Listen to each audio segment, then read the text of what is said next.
Fundamental of account ભાડે ખરીદ પદ્ધતિના હિસાબોમાં આગળના બે વિડિયો લેક્ચરમાં આપણે સિમ્પલ દાખલા જોયા કે જેમાં શરૂઆતની તારીખથી વિગતો લખીને એટલે કે ઉપરથી નીચે સુધી એ વિગતો તૈયાર કરવાની થાય છે। વ્યાજનો કોઠો પહેલી લાઇનથી શરૂ કરીને છેલ્લા વર્ષ સુધી આપણે તૈયાર કરીએ છીએ। આજનો જે દાખલો જોવા જઈ રહ્યા છે જે મોટાભાગે પરીક્ષાઓમાં પણ પૂછાતા હોય છે કે જેમાં કુલ રોકડ કિંમત આપી નથી હોતી। વ્યાજનો દર આપ્યો હોય એટલે ટેબલ તો બનાવવું પડે અને હપ્તા આપ્યા હોય। હવે હપ્તા આપ્યા હોય ને એમાંથી વ્યાજ શોધવાનું હોય તો એ વખતે એવો તર્ક લગાવવાનો છે તમારે કે હપ્તામાંથી વ્યાજ દૂર કરવું હોય તો જે વ્યાજનો દર આપેલો હોય એ રોકડ કિંમત પર હોય છે। એટલે તમારે ધારણા કરવાની રોકડ કિંમતની। ધારો કે રોકડ કિંમત ₹100 છે। હવે સપોઝ ધારી લઈએ આપણે કે 10% વ્યાજનો દર છે તો આ રોકડ કિંમત પર ₹10 વ્યાજ આવશે। વ્યાજ એમાં ઉમેરી દો એટલે ₹110 હપ્તાના થયા। હવે ₹110 હપ્તાના હોય એટલે ₹10 વ્યાજ હોય તો જે રકમ આપ્યો એના એ કેટલું વ્યાજ આવી ત્રિરાશિ મુકાય। પણ આપણે ત્રિરાશિ મૂકવાના બદલે દાખલાઓમાં ડાયરેક્ટ શોર્ટકટમાં જઈએ છીએ। આ લોજિક સમજાવી દીધું મેં તમને કે હપ્તામાંથી વ્યાજ કેમનું દૂર કરવું। પણ ડાયરેક્ટ લખવું હોય તો જે રકમ છે એ આવશે ગુણ્યા 10 અને છેદમાં 110 આવ્યા। એટલે કે એનો અર્થ એ થયો જે ટકાવારી છે અંશમાં લખો અને છેદમાં 100 લખવાની જગ્યાએ જે ટકાવારી છે એમાં 10 ઉમેરો। દાખલા તરીકે 5% હોય તો ટકા અંશમાં 5 લખો અને છેદમાં 100 + 5 એટલે કે 105 લખો। સપોઝ 12% હોય તો અંશમાં 12 લખો અને છેદમાં 100 + 12 એટલે કે 112 લખવાના થાય અને એ રીતે હપ્તાની રકમ પર વ્યાજની ગણતરી થાય। એટલે કે છેદમાં 100ની જગ્યાએ ઉપર જેટલા ટકા હોય એ ઉમેરી દેવાના અને છેલ્લા હપ્તાથી શરૂ કરવું પડે। છેલ્લા હપ્તાથી શરૂ કરતાં ઉપર જવું પડે। હવે આ જ ટેબલ આપણે બીજી રીતે પણ બનાવી શકીએ, ઉપરથી પણ બનાવી શકીએ, પણ આપણે એકરૂપતા જળવાય। બધા દાખલાઓમાં એકરૂપતા જળવાય એટલે આપણે આ યાદ રાખીએ કે ભાઈ કુલ રોકડ કિંમત ના આપી હોય તો આપણે નીચેથી ગણતરી કરીશું અને નીચેથી ગણતરી કરવાનું તમને સરળ પણ લાગશે। તો એક દાખલો લઈને આ સમગ્ર વિગત સમજીએ આપણે। દરેક પ્રકારના એટલે કે પાંચે પાંચ પ્રકારના દાખલાઓ એ રકમ લઈને એ પાંચ પ્રકારની પદ્ધતિઓ એ 5 પ્રકારના દાખલાના આધારે હું તમને સમજાવવા માગું છું। આ ત્રીજો મુદ્દો થોડો અઘરો છે એટલે એના 2 વિડિયો લેક્ચર હશે।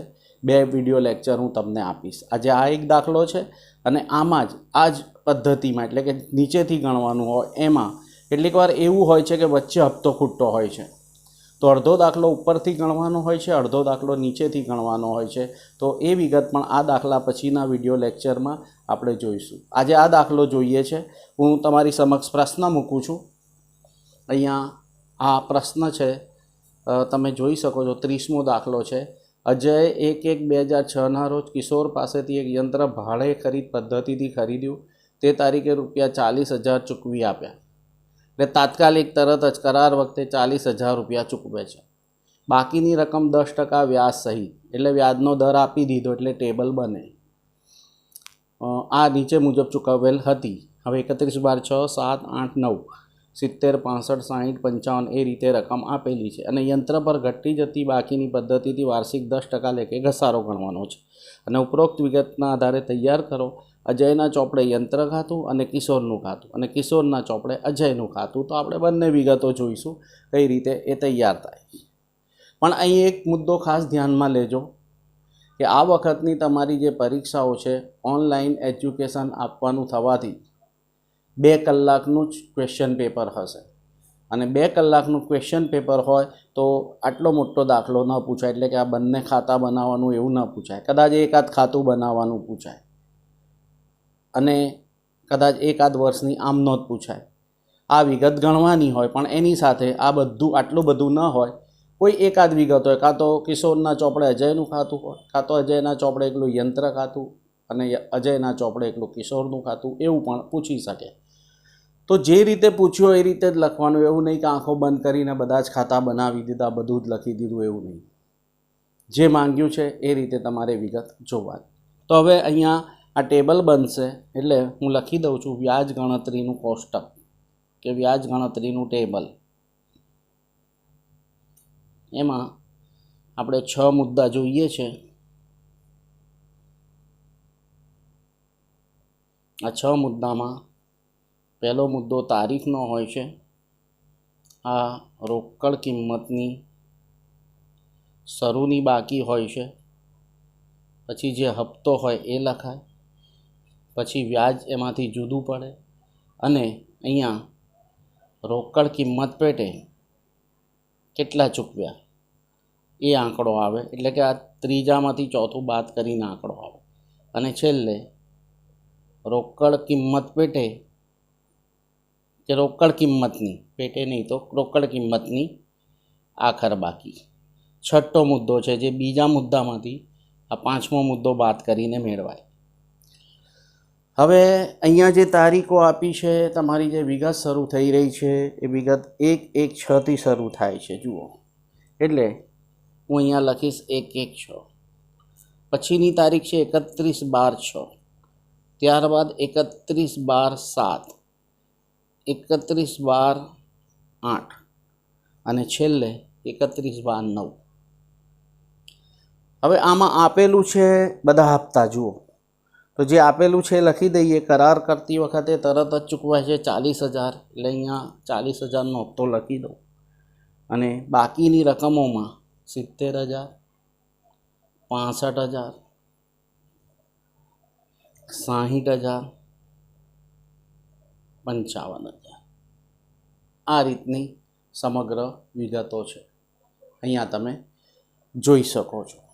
હવે અહીંયા રકમ હોય તો આપણે અહીં ડાયરેક્ટ વ્યાજ શોધીને અહીં ગણતરી કરું છું, વ્યાજની ગણતરી. તો અહીંયા રકમ હોય તો અહીંયા દર વખતે સીધું વ્યાજ શોધી શકાય, પણ એ રકમ નથી. એટલે આવા દાખલાઓમાં કે જ્યાં હપ્તામાંથી વ્યાજ જુદું પાડવાનું હોય, અહીંયા આ છેલ્લા હપ્તાથી જવું પડે. અહીંયા વ્યાજનો દર જે કયો છે એ બીજી લાઇનમાં તમને કયો છે 10% વ્યાજ સહિત.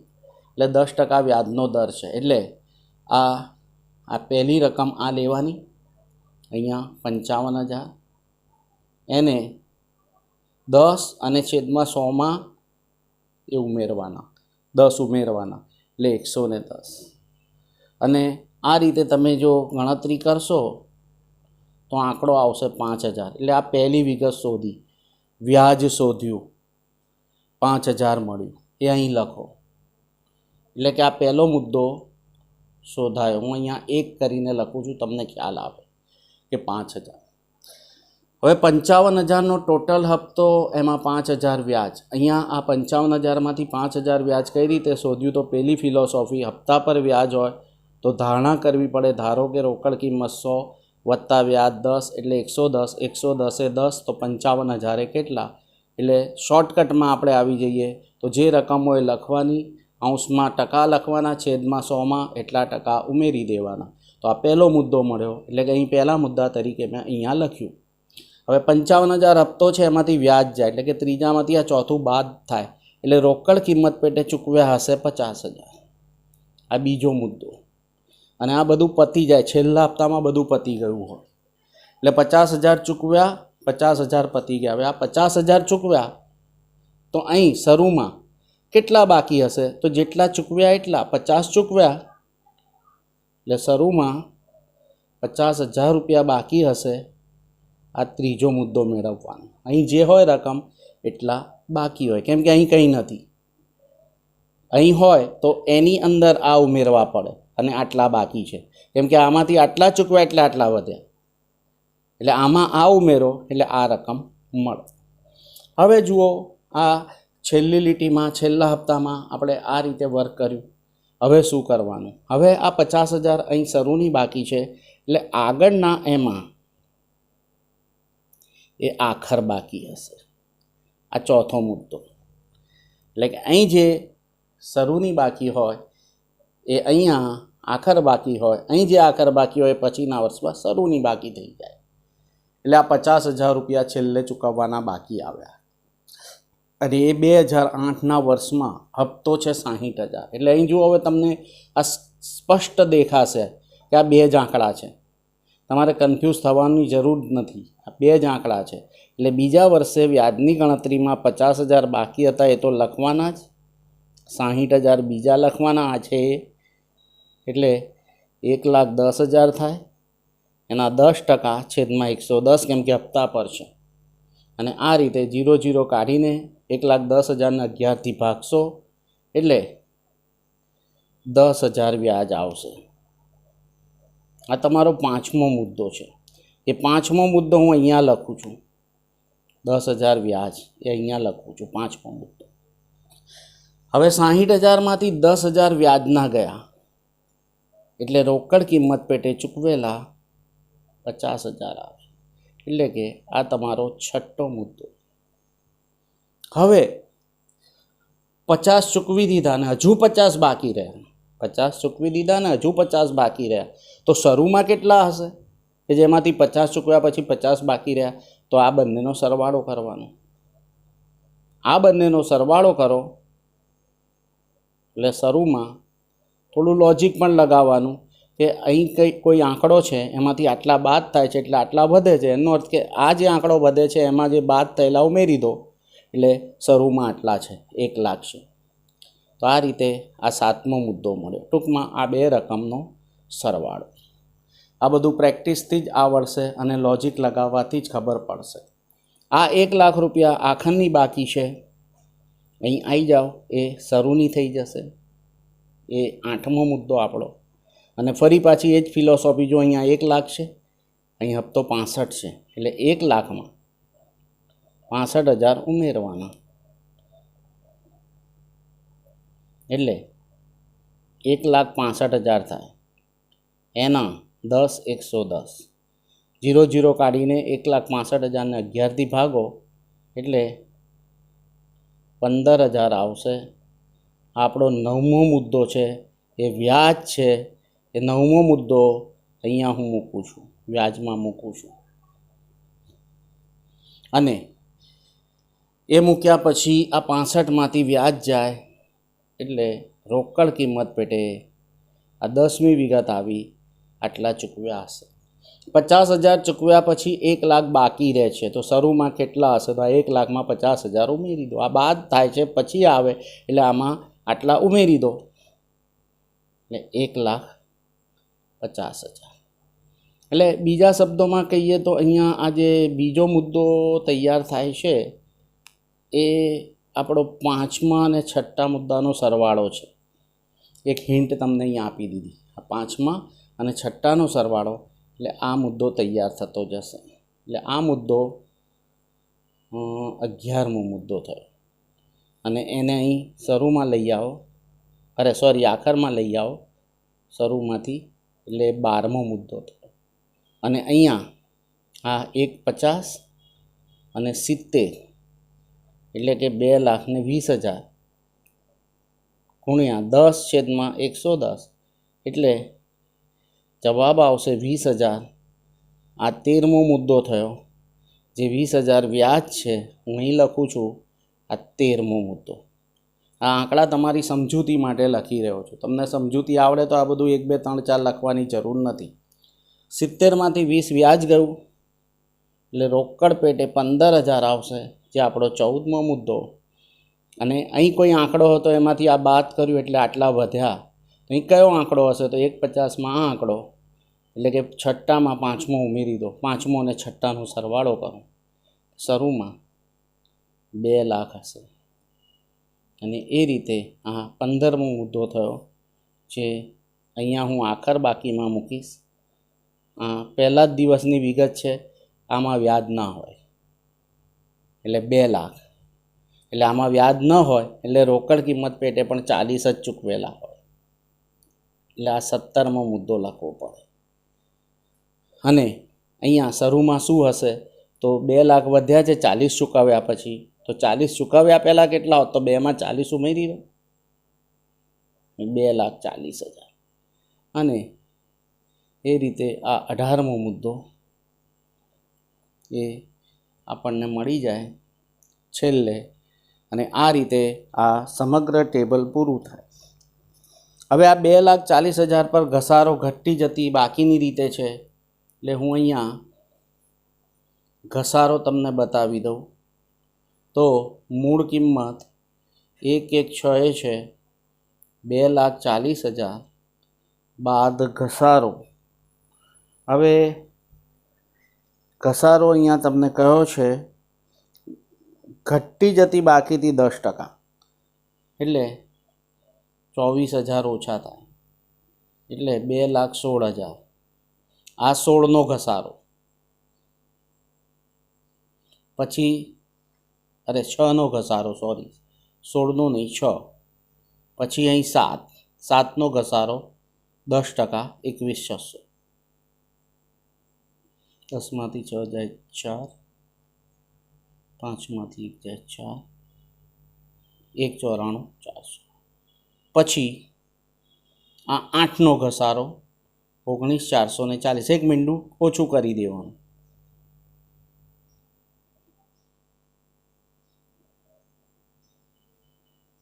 અને છેલ્લે આ 9નો ઘસારો 17,496. તો અહીં બાદ બાકી કરો તો ઠીક છે.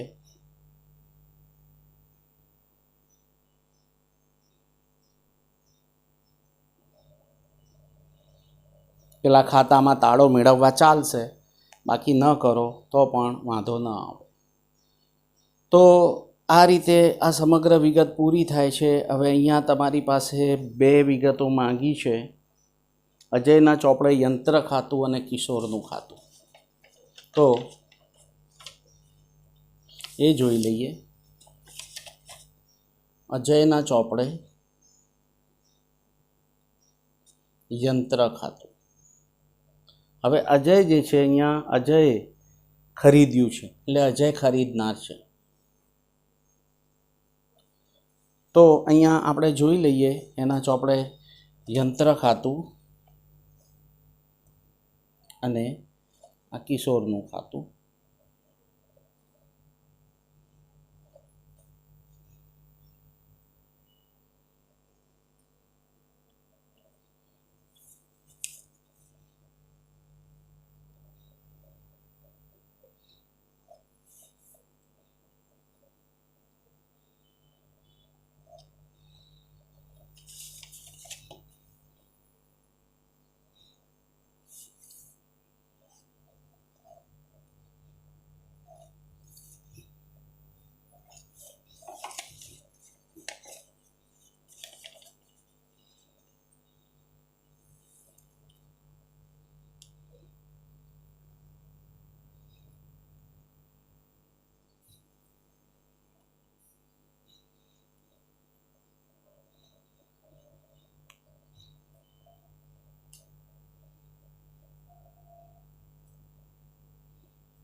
હવે અહીંયા હું આમનોંધ મેં લખી નથી, એટલે મૌખિક તમને સમજાવી દઉં છું કે પહેલી આમનોંધ થાય છે કરાર વખતે, જેમાં કોઈ નોંધ ખરીદનારના ચોપડે થતી નથી, વેચનારના ચોપડે નોંધ થતી હોય છે. એ આપણે જ્યારે એના ચોપડે આવીશું ત્યારે વાત કરીએ છીએ. પણ બીજી નોંધમાં જ્યારે રકમ ચૂકવાય ત્યારે યંત્ર ખાતે ઉધાર તે બેંક ખાતે એવું લખાય છે. અને જે પણ પહેલી રકમ ચૂકવાય કરાર વખતે એ આવે આ બીજી નોંધમાં, એટલે એની ખતવણી કરવામાં આવે. ફરીથી બોલું છું, બીજી નોંધ આવશે કરાર વખતે રકમ ચૂકવાય. આ બીજી પદ્ધતિની નોંધો હોય ત્યારે, પ્રથમ પદ્ધતિની નોંધો હોય ત્યારે બીજી નોંધમાં યંત્રના પૈસા અપાય છે, અહીં વ્યાજ નથી, એટલે યંત્ર ખાતે ઉધાર તે બેંક ખાતે, એટલે યંત્ર ખાતાની ઉધાર બાજુ 116 બેંક ખાતે 40,000 રકમ ચૂકવાય છે એ લખાશે. હવે દરેક વખતે તમે અહીંયા વારે ઘડીએ જોવું ન પડે, એટલે તમારે ટેબલમાં જોઈ લેવાનું કે દરેક વર્ષે રોકડ કિંમત પેટે સરખી રકમ ચૂકવાય છે કે જુદી.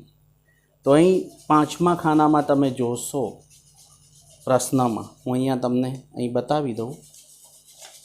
આ 5મા ખાનામાં જુઓ તમે, તો દરેક વખતે 50,000 છે. જુઓ, વ્યાજ બદલાતું રહે છે પણ આ 50,000 છે. વ્યાજ જોવું પડે દર વખતે કેટલું છે, પણ હપ્તામાં રોકડ કિંમત એટલે યંત્રની કિંમત માટે જે ચૂકવાય છે એ જોવું ન પડે. એ દર વખતે 50,000 લખવાના. તો ત્રીજી નોંધ તમારી આવે છે, ચૂકવવાના થાય છે. વેચનાર કિશોર છે એટલે કિશોરને ચૂકવવાના થાય યંત્રની રકમ અને વ્યાજની રકમ. એટલે આમનો જ થશે, ધ્યાનથી સાંભળો. યંત્ર ખાતે ઉધાર 50,000, દર વખતે 50,000 આવશે. વ્યાજ ખાતે ઉધાર 20,000, તે કિશોર ખાતે 70,000. તો અહીંયા આ બીજી નોંધની ખતવણી કરીએ તો યંત્ર ખાતું 50,000થી ઉધાર છે એટલે એની ઉધાર બાજુ 31/12/6 કિશોરને ચૂકવવાના હોવાથી કિશોર ખાતે 50,000. આ બીજી નોંધ થઈ. હમણાં આપણે યંત્ર ખાતા પર જ કોન્સન્ટ્રેશન કરીએ છીએ, પછી જ્યારે કિશોરનું ખાતું આવશે ત્યારે એની વિગતો જોઈ લઈશું. આ રીતે તમને વધુ સરળ રહેશે. હવે ત્રીજી નોંધમાં યંત્રની સાથે સંકળાયેલી નોંધમાં એક ઘસારાની નોંધ આવે છે, જે 5મી નોંધ છે. કેમ કે ત્રીજી નોંધ આવી ગઈ, ચોથી નોંધમાં તમે કિંમત રકમ ચૂકવશો કિશોરને એટલે કિશોર ખાતે ઉધાર તે બેંક ખાતે, અને 5મી નોંધમાં ઘસારા ખાતે ઉધાર તે યંત્ર ખાતે, અને છેલ્લે ઘસારો નફા નુકસાન ખાતે લઈ જવાય એટલે નફા નુકસાન ખાતે ઉધાર તે ઘસારા ખાતે, અને વ્યાજ ખાતે પણ લખાય છે કેમ કે વ્યાજ પણ નફા નુકસાન ખાતે જાય છે. પણ આપણે ખાલી 5મી વિગત જોવાની છે કે જેમાં ઘસારા ખાતું ઉધાર થયું છે, યંત્ર ખાતું જમા થયું છે.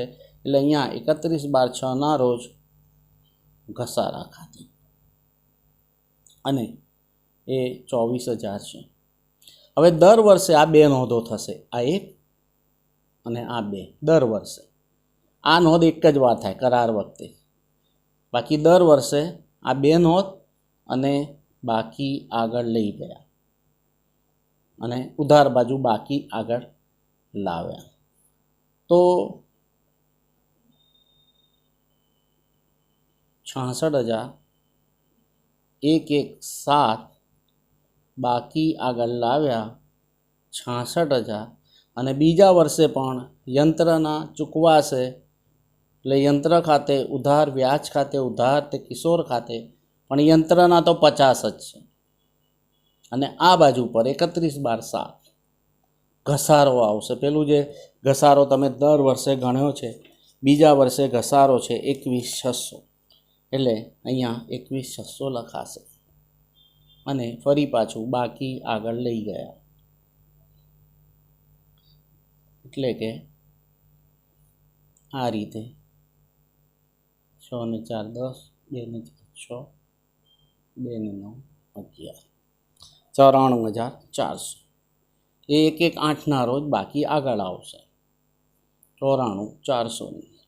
અને ફરી એ જ વર્ષમાં ફરીથી મેં તમને ઉપર ટીક કરી આપી છે કે એ જ નોંધો આવશે.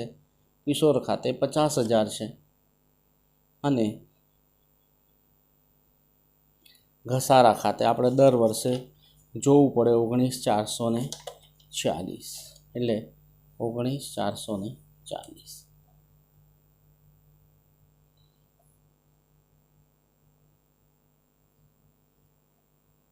પાંચ ને 9 14, 1/24/960 આ બાકી આગળ લઈ ગયા, અને 1/1/9 ફરી પાછું બાકી આગળ લાવ્યા 1/24/960, અને 31/12/9ના રોજ કિશોર ખાતે 50,000, અને 1/74/960 સરવાળો થશે, અને ઘસારા ખાતે અહીંયા પાછળ જોઈ લઈએ તો 17,496, અને બાકી આગળ લઈ ગયા અહીં શોધીશું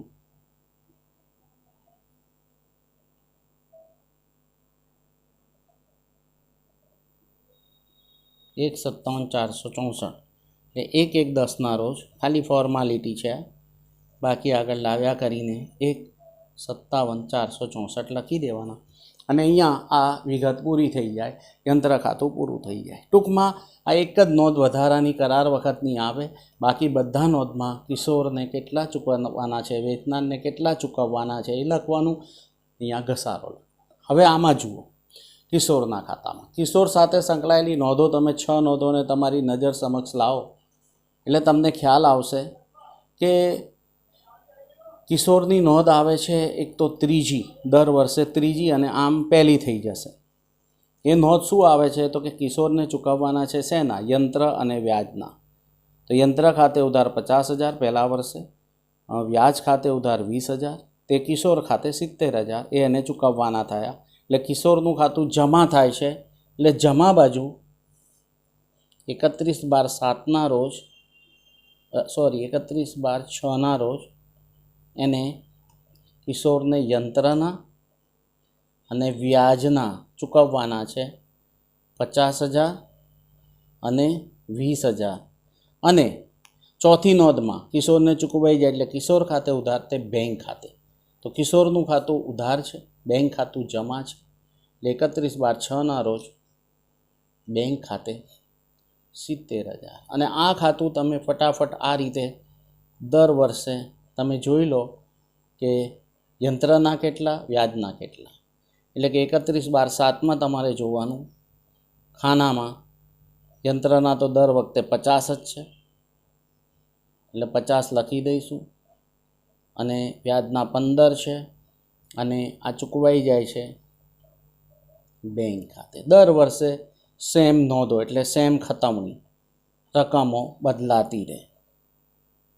ત્રીજા વર્ષની 31/12/8ની વાત કરીએ તો યંત્રના અને વ્યાજના, યંત્રના 50,000, વ્યાજના 10,000 અને આ રીતે ટોટલ 60,000 જે લખાશે બેંક ખાતે એ એને ચૂકવી દેવાય છે અને હિસાબ એ વર્ષનો પણ પૂરો થાય છે. અને 31/12/9માં પણ એ જ રીતે યંત્ર ખાતે, વ્યાજ ખાતે, યંત્ર ખાતે દર વર્ષે 50 જ છે અને વ્યાજ 5,000 છે એટલે 55,000 બેંક ખાતે 31/12/9. અને આ રીતે આ એના 4 વર્ષના ખાતા પૂરા થઈ જાય.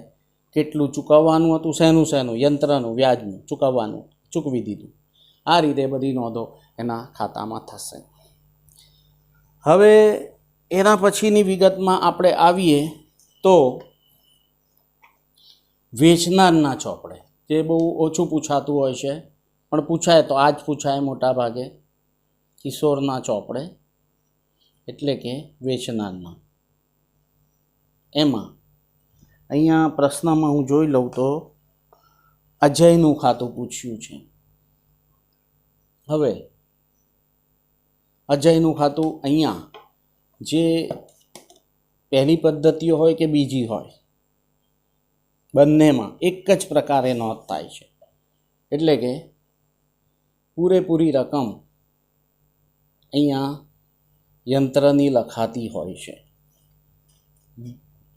જ્યારે આપણે વેચનારના ચોપડાની વાત કરીએ તો પૂરેપૂરી રકમ, જે પેલામાં બીજી પદ્ધતિમાં આવે છે ખરીદનારની વાત કરીએ તો આમાં એ રીતની નોંધો હોય છે. એટલે હું તમને સમજાવું એની નોંધો અને એની માહિતી પણ આપું.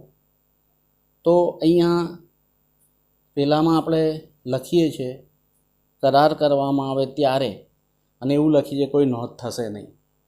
પણ વેચનારના ચોપડે નોંધ થશે કે જેને વેચ્યું છે, એટલે કે અજયને વેચ્યું છે તો અજય પાસેથી યંત્રના આટલા ટોટલ લેવાના થયા.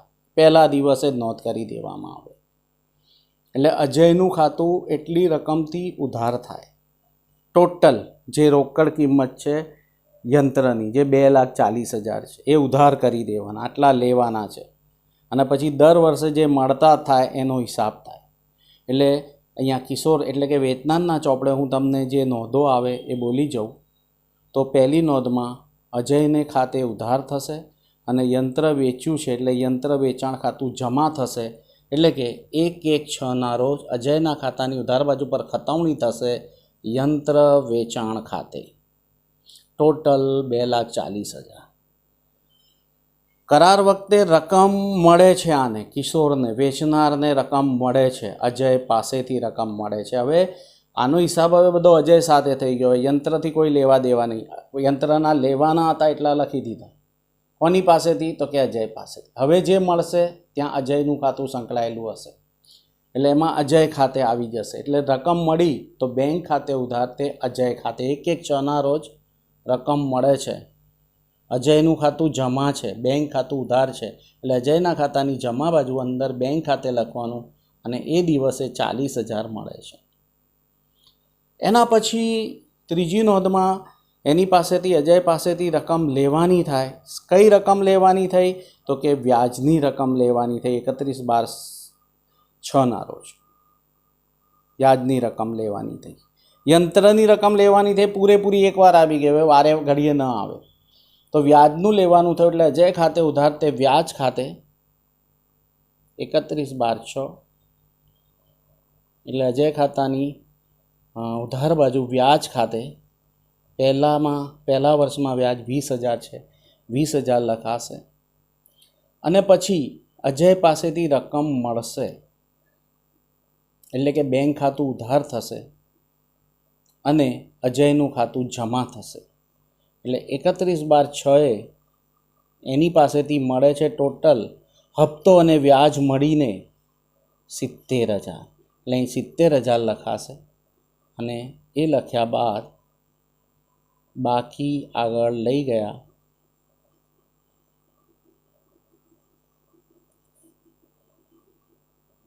આમાં વેચનારના ચોપડે કરાર વખતે નોંધ થાય મેં તમને કહી કે ભાઈ અજય પાસેથી લેવાના એટલે અજય ખાતે ઉધાર તે યંત્ર વેચાણ ખાતે. બીજી નોંધમાં કરાર વખતે રકમ મળે તેની થાય એટલે બેંક ખાતે ઉધાર તે અજય ખાતે.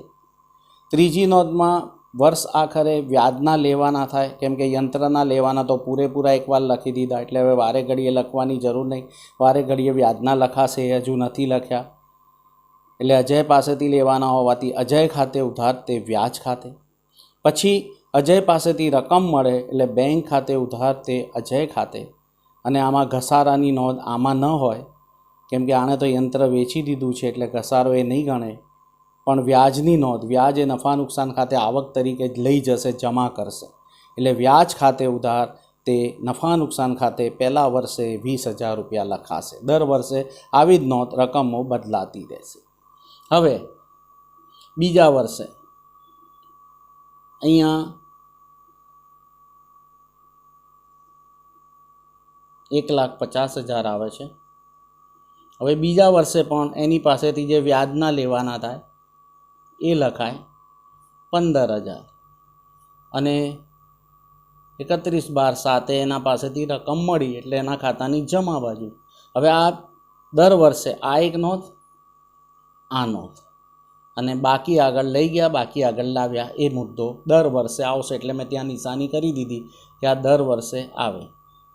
બેંક ખાતે 65,000 એ ચૂકવે છે એટલે બાકી આગળ લઈ ગયા તરીકે આપણે જોઈએ તો 1,00,000 રૂપિયા બાકી રહે છે. આ અહીં આગળ લાવીએ, બાકી આગળ લાવ્યા 1,00,000. ફરી પાછા આ વ્યાજની નોંધ એ લેવાના થાય 10,000. ટેબલમાં જોઈ લેવાનું 2008માં કેટલું વ્યાજ છે અને ટોટલ હપ્તો કેટલો ચૂકવાય એ પણ એમાં હશે, એ 60,000. એટલે બાકી આગળ લઈ ગયા, અહીંયા તફાવત 50,000 આવશે અને 1,1,9 બાકી આગળ લાવ્યા આ 50,000 અને 31/12/9 અહીંયા વ્યાજ ખાતે છેલ્લે 5,000 વ્યાજ છે અને છેલ્લે હપ્તો ચૂકવાય છે. તમે જોશો એમાં તો એ 55,000નો છે અને આ રીતે આનો હિસાબ અહીંયા પૂરો થઈ જાય. તો તમે જોયું હશે કે આમનોંધ અને ખાતાઓમાં કોઈ ફેર નથી પડતો. જે કંઈ છે એ પેલી 6 નોંધોમાં છે. 6 નોંધો પર જ કોન્સન્ટ્રેશન તમારે કરવાનું છે. એ 6 નોંધો તમને આવડવી જોઈએ. કરાર વખતે રકમ ચૂકવાય. કેટલાક પ્રથમ પદ્ધતિ હોય તો વ્યાજ સહિત હપ્તો ચૂકવવાનો થાય, અને બીજી પદ્ધતિ હોય તો એકલું વ્યાજ ચૂકવવાનું થાય ત્યારે, અને એના પછી હપ્તો ચૂકવાય. એના પછી ઘસારા અંગે અને છેલ્લે વ્યાજ અને ઘસારો નફા નુકસાન ખાતે લઈ જવાય. આ નોંધો તમને આવડતી હોય તો જો ડાયરેક્ટ ખતવણી ન કરી શકતા હો મૌખિક બોલીને, તો એક બાજુ પર 6 એ 6 લખી દેવાની. એમાં દર વર્ષે આંકડાઓ બદલાતા રહે પણ નોંધ એ જ રહે. એટલે એની ખતવણી કઈ રીતે થાય મેં અહીં તમને ખાતાઓમાં પણ બતાવી દીધું છે. નિશાની કરીને બતાવ્યું છે કે આ દર વર્ષે રિપીટ થાય છે. એટલે એ જ વિગતો દર વર્ષે આવશે, એની રકમો બદલાતી રહેશે. તો અહીંયા આ પીરિયડ આપણે પૂરો કરીએ છીએ. આ વિડીયો લેક્ચર અહીં પૂરો કરીએ છીએ. નેક્સ્ટ વિડીયો લેક્ચરમાં થોડી અઘરી વિગતો સાથે મળીએ છીએ. સૌથી અઘરી વિગતો છે એમાં. Thank you.